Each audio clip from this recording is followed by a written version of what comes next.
విద్యార్థులారా, ఒక వారం నుంచి కూడాను మీరు ఈ స్పోర్ట్స్ లోపల ఎంతటి అవస్థ పడుతున్నారో, ఎంతటి తరబేతి చేస్తున్నారో అది నేను చూస్తూనే ఉన్నాను. కానీ బయట విద్యార్థులు చేసేటువంటి పనులకును మన విద్యార్థులు చేసేటువంటి పనులకును కొంత వ్యత్యాసాన్ని మనం విచారించాలి.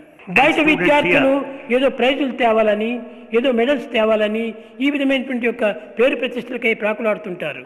కానీ మన విద్యార్థులు స్వామి యొక్క తృప్తి కోసం మీరు పాటుపడుతున్నారు.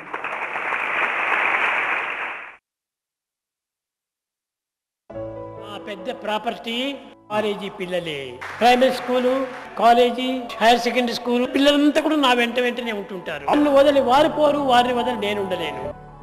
అన్ని విశ్వవిద్యాలయాలు వదిలిపెట్టి స్వామి యొక్క విశ్వవిద్యాలయానికి ఎందుకు వచ్చారు? స్వామి కోసమే. విద్యార్థులు రావటము స్వామి నిమిత్తమే, అధ్యాపకులు రావటము స్వామి నిమిత్తమే.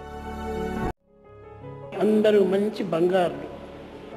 నా పిల్లల యొక్క పరిస్థితి నాకు తెలుసు, కానీ మరొకరు తెలియదు. పిల్లలందరూ కూడాను స్వామి అంటే ప్రాణం ఇస్తున్నారు. అందువలన వారికి నేను ఎప్పుడైనా సరే నేను వారిని ప్రాణ సంరక్షణ చేస్తాను. పిల్లలందరూ కూడా సుక్షేమంగా జీవించాలి. మీరు ఎక్కడుండినా కూడాను నేను వెంట జంట ఇంట ఉంటాను. రేపటి నుంచి కూడాను మీరు ఏ పని చేసినా కానీ ఇది స్వామి పని, స్వామి పని, స్వామి పని అనుకొని చేయండి.